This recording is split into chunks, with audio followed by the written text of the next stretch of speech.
سیدنا عمر فاروق، میرے نبی پاک علیہ السلام نے فرمایا فرشتے 950 سال میرے عمر کی شان بیان کریں تو ختم نہیں ہو سکتی۔ اتنا بڑا شخص عمر فاروق، اتنا بڑا آدمی۔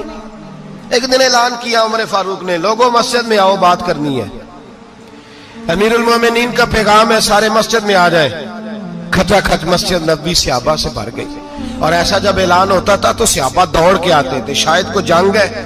شاید کسی نے حملہ کر دیا ہے، شاید کوئی نئی بات ہے، دوڑے آئے لوگ، مسجد نبی کھچا کھچ بھر گئی۔ سیدنا فاروق اعظم رضی اللہ تعالیٰ عنہ منبر پہ بیٹھے، حضرت عبد الرحمن ابن عوف رضی اللہ تعالیٰ عنہ فرماتے ہیں کہ صحابہ تجسس کے دیکھ رہے ہیں کہ پتہ نہیں کسی طرف سے پیغام نہیں آ گیا، کوئی کافر حملہ نہیں کرنے لگا، اللہ جانے کیا ہوا ہے، بڑی پریشانی ہے۔ عمر بیٹھے، اللہ کی حمد کی، نبی پاک صلی اللہ علیہ وسلم پر درود پڑھا، اور پھر عمر فاروق بولے، فرمانے لگے میں جب مکے میں رہتا تھا نا تو کبھی گھر میں قحط آ جاتا تھا، کبھی قحط آتا تھا گھر میں، بکریوں کے دودھ خشک ہو جاتے تھے، گندم نہیں ملتی تھی، پانی نہیں ہوتا تھا، تو فرمایا میری اماں مجھے خالہ کے گھر بھیج دیتی تھی۔ قبیلہ بنو مخزوم، اس قبیلے میں میری خالہ کی شادی ہوئی تھی تو وہ مالدار لوگ تھے، ان کے پاس زیادہ بکریاں، زیادہ اونٹ، زیادہ گائیں، زیادہ کھیت تھے۔ حضرت عمر فاروق فرمانے لگے میں ان کے گھر جاتا تو میرے خالو سمجھ جاتے کہ عمر کو اس لیے بھیجا گیا ہے کہ قحط آ گیا ہے، فرماتے ہیں وہ مجھے سویرے بکریاں چرانے لے جاتے، شام تک میں ان کی بکریاں چراتا۔ امیر المومنین عمر، ایک طرف مسئلہ یہ ہے کہ کیسر و کسرا کی دیواریں ہل رہی ہیں عمر کے نعروں سے، اور ادھر عمر منبر پہ بیٹھ کے خطبے دے رہے ہیں، فرماتے ہیں میں بکریاں چراتا، شام تک خالہ کے گھر جا کے مزدوری کرتا، اور فرماتے ہیں شام ہوتی تو ایک مٹھی کشمش مجھے دیتے وہ۔ آپ فرماتے ہیں میں بڑے قد والا تھا، ایک مٹھی کشمش ملتی ہے، کبھی ایک مٹھی کھجوریں، میں شام کو کھا کے سو جاتا۔ کئی مہینے یوں ہی گزرتے تو میری اماں کا پیغام آتا کہ حالات صحیح ہو گیا، میرے بیٹے کو بھیج دو۔ یہ بات کہی، حضرت عمر رونے لگے، اور پھر کہنے لگے اب وہ وقت آیا ہے کہ لوگ مجھے امیر المومنین عمر کہہ کے پکارتے ہیں۔ بس یہ دو باتیں کی، عمر نے کہا چلو ظہر کا وقت ہو گیا، اذان پڑھو، اٹھو نماز پڑھے، اٹھو۔ اذان ہوئی، اقامت ہوئی، جناب عمر نے نماز پڑھائی، لوگ چلے گئے تو سیدنا عبد الرحمن ابن عوف یارانہ تھا جناب عمر سے، بازو پکڑ کے کہنے لگے عمر سیاڑا بندہ یار تو یہ دو باتیں سنانے کے لیے اتنا مجمع اکٹھا کیا تھا،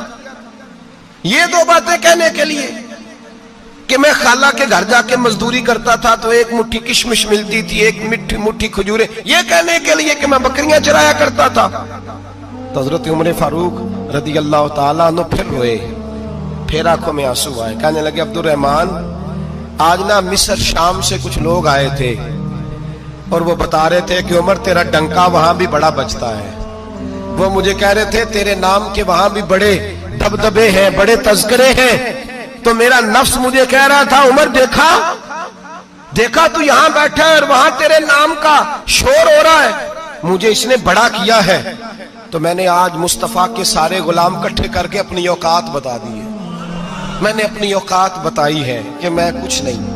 کوئی شے نہیں، کوئی چیز ہی نہیں، اسی کسے تے کچھ نہیں جے لگ دے، نہ کوئی ساڈا دردی۔ میں نے بتایا ہے کہ میں تو کسی کے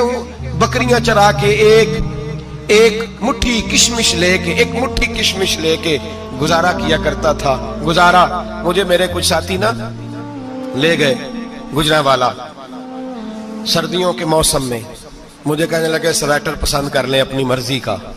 تو میں نے کہا یار مجھے تو وہی مزہ آتا ہے جو میری اماں کروشیے سے بنایا کرتی تھی، وہ پہلے ابا پہنتے تھے،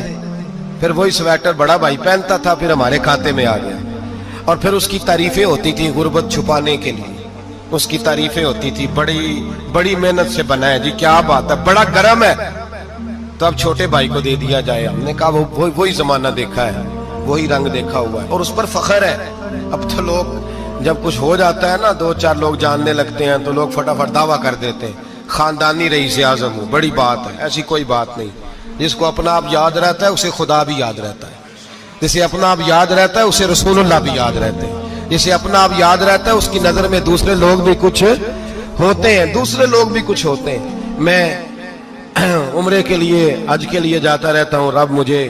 اپنے فضل سے بلا لیتا ہے. تو میں ایئرپورٹ سے نیچے اترا تو ایک صاحب میرے جاننے والے تھے, دوڑ کے آئے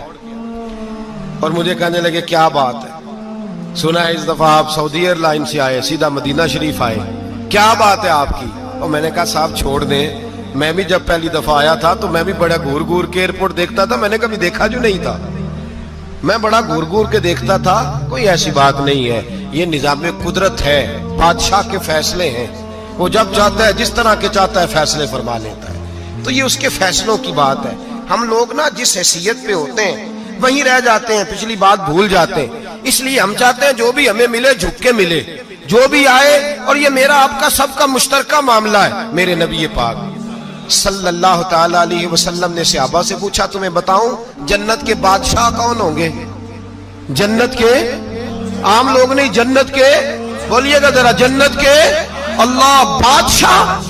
جنت میں تو جانا بڑی بات ہے, حضور جنت کا بھی بادشاہ, ابن ماجہ میں لفظ ہے. تمہیں پتہ ہے جنت کے بادشاہ کون ہوں گے؟ تو میرے مصطفیٰ کریم صلی اللہ تعالی علیہ وسلم کے غلاموں نے کہا حضور ہمیں نہیں پتا. تو حضور نے فرمایا جنت کے بادشاہ وہ لوگ ہوں گے جنہیں دنیا میں کوئی بھی نہیں جانتا تھا, جن کے کپڑے سادے ہوتے تھے, جو غریب لوگ ہوتے تھے, جو سفارش کرتے تھے تو ان کی قبول کوئی نہیں کرتا تھا, جو کسی کے ساتھ جاتے تھے تو ان کو مانتا کوئی نہیں تھا. وہ جنت کے بادشاہ ہوں گے, بادشاہ. اور فرمایا قیامت کے دن جب لوگ انہیں دیکھیں گے تو ان پر فخر کریں گے,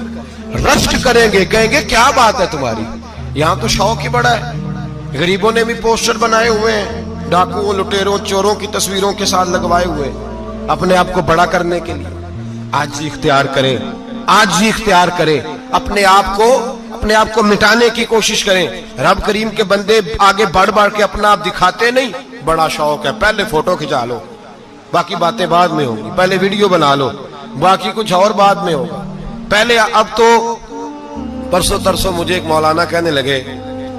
کہ آپ سے میں نے, وہ یہاں جمعہ پڑھنے آتے ہیں کبھی کبھی, میرے دوست ہیں, کہتے ہیں آپ سے میں نے سنا تھا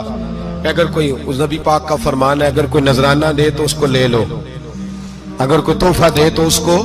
حضور نے فرمایا لے لو اگر تمہیں کو دیتا ہے, اپنی مرضی سے, مانگنا منع ہے, کوئی دے دے تو لے لو, ورنہ ایک وقت آئے گا تم مانگو گے تمہیں ملے گا نہیں, جب کو دے دے تو لے لو.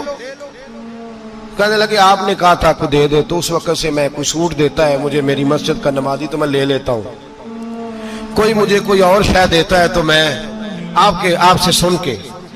تو اگر میری مسجد کا نمازی سوٹ پکڑاتے ساتھ فوٹو بھی کھینچے تو پھر میرے لیے کیا حکم ہے, وہ خوشبو کی ڈبی دیتے ہوئے ساتھ فوٹو بھی کھینچے, پھر میرے لیے کیا حکم ہے. کہنے لگے رمضان میں یہ حال ہوا ہے کہ لوگ کپڑے دے رہے تھے اور فوٹو کھینچ رہے تھے,